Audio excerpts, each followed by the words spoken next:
Yes. Um, so Vietnam has handled the pandemic pretty good. So has Africa. A lot of folks thought those countries would really get hit hard. Africa would get hit really hard, being impoverished and all that.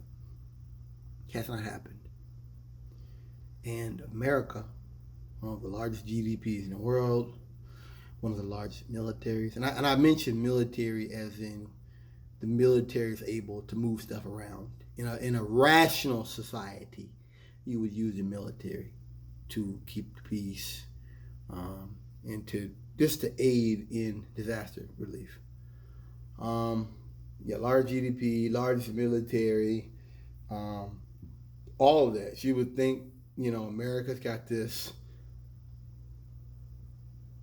They're known as a public health leader historically.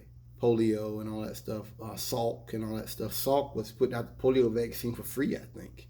You didn't charge anybody. Like, I don't want any money out. This is some shit to save lives. I've talked before about BRICS, and I've talked Brazil, Russia, India, China, South Africa, and I've talked about my hope that one day they're able to compete with the IMF, the International Monetary Fund. And Michael Brooks, I already felt like that. I knew what that was for a minute. Well, I heard about Michael Brooks. Michael Brooks got me into that internationalist thought and recognizing that we are a part of international working class movement, and that we have to look at it that way, because they talk about it stealing our jobs. No, we should want workers' rights in China. We should look at that and be like, yeah, that's bad. They should not have Foxconn suicide nets and chaining up kids. No, that's wrong. We don't want that. So they can't take jobs overseas. We shouldn't be like these people out here that are like, oh, that's okay as long as we keep our, like, no. That basically what they're saying, we should lower our working class stuff. We should lower our OSHA rights, OSHA rules, protections of the worker, so we keep our little jobs. Like, no, that's not. A rising tide raises all boats. Now, but seeing these countries that are in some ways impoverished and do have a lot of poverty handle a pandemic so well, to me, that's God. I don't talk about God very often on here. I don't talk about my beliefs in God and my spirituality, but God works in mysterious ways. David and Goliath, basically. And this, to me, that's what this is. This is just God's way. The American empire is collapsing. Watching the Trump debates with Biden, acting crazy and disrespecting Joe Biden's son, who had a drug addiction and beat it. That's something to be celebrated. I don't look down on anybody hooked on. And he was a veteran. You're gonna make fun of him? You don't know what that man went through when he was in the service. I don't look down on that guy for that. That man might have been raped. Anything might have been hazed. That's how the service was bad back in the day, man. People was hazed, anything. He don't know how to handle it. He gets around drugs. He gets hooked. See, when you're working class, you understand. Ain't a big drop. It ain't hard to lose this. It ain't hard to lose everything you got when you're working class. I understand this.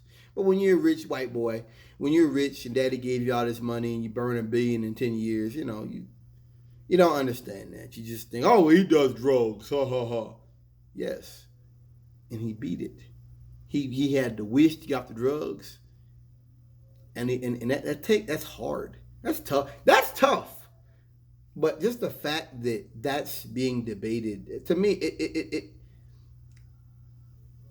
I could talk about the empire ending every day, but this is another example of just the collapse of the American empire and just how low our system of checks and balances in politics have really fallen. Everything, we could talk about that for days, for hours at least, about the different things Trump has done to take confidence away from this government, take confidence away from NATO. We could talk about that all night, but this is another example of that. And going back to it, seeing how America has failed, and the doctors in Florida and Georgia that are like, hey, we should be doing this, and they get fired.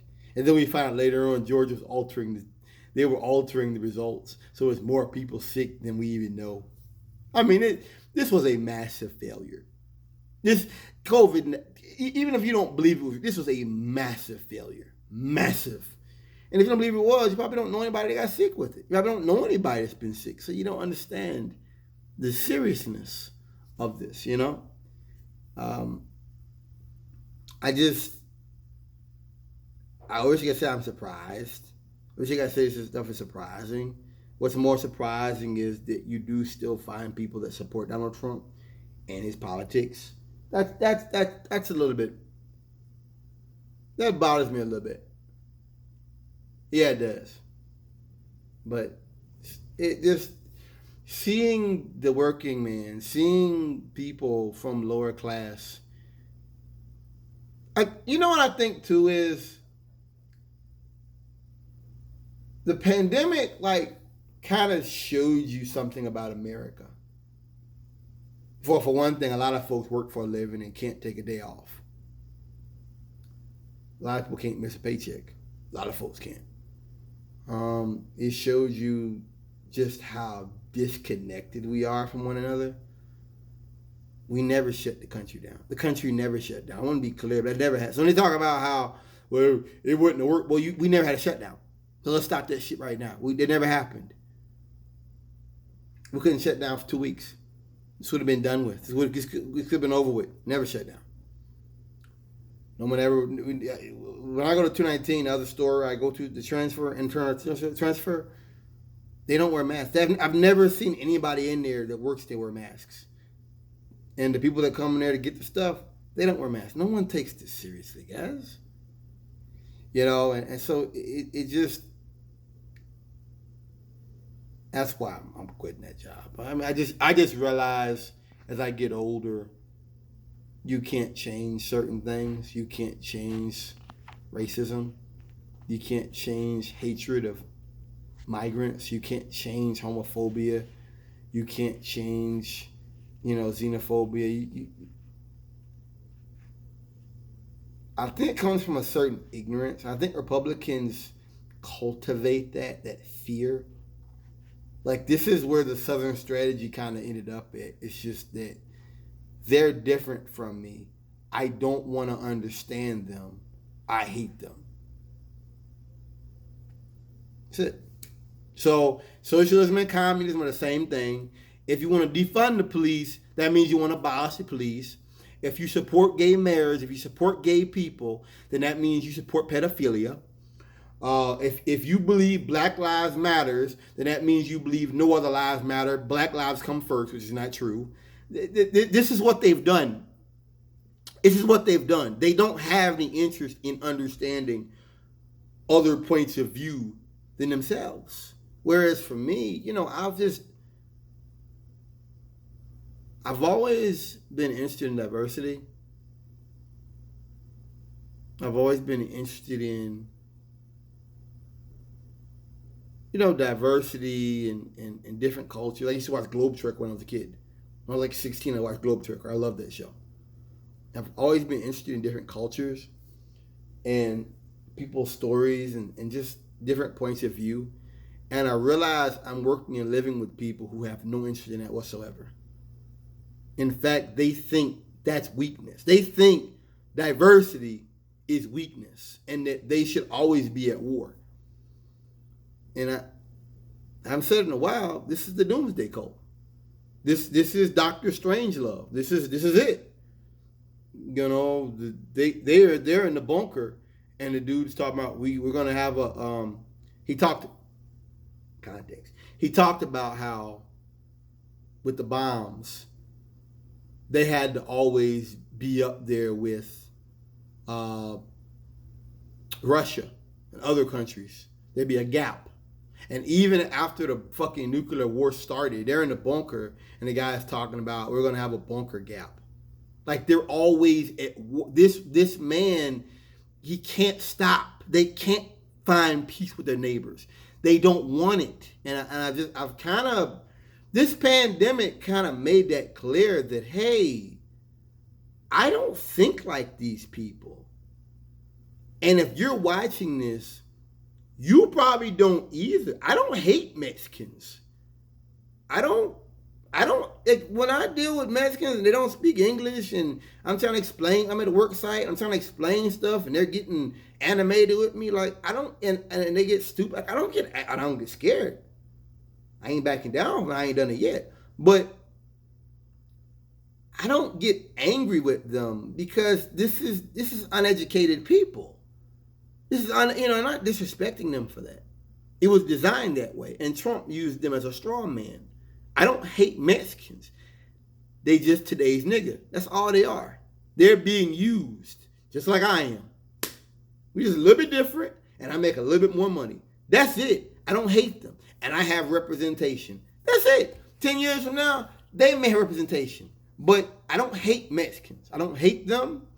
You shouldn't either. That's something that they use. That's something that's used as the fear stuff. I think that America, people I'm talking about, needs someone to hate, needs someone to fear. They, the communists, the Arabs, they need that. They need someone to hate. Like, I don't. This whole pandemic just showed me that we're a very divided. We were very divided before Trump. This is a very divided country. And I've said it before, I believe that when they found out this disproportionately hurt black and brown people, Mexicans, I believe they basically said, fuck it. So, oops. I believe that. They don't care. Our lives don't matter. And I just say I never knew people could be this ugly. But then you look at Germany. Look at the European countries, how they've handled it. You look at, see what America's done basically is this. You ignore it. Then you blame it on the Democrats. Then it gets really bad and you say it's going to go away and it doesn't. And now we're going into the fall and, it's in the back of my mind, what if this thing comes back stronger? And no one's even talking about it now. And I'm not, it was a while where I was like, man, I'm angry because no one wears masks and now it's kind of like,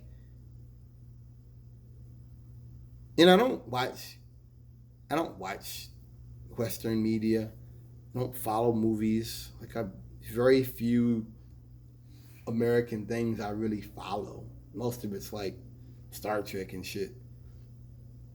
And this is another example of it. Like, I remember saying that it's because of the wars in Iraq, the wars in Afghanistan, this path of imperialism we've taken. But it isn't just the warmongering.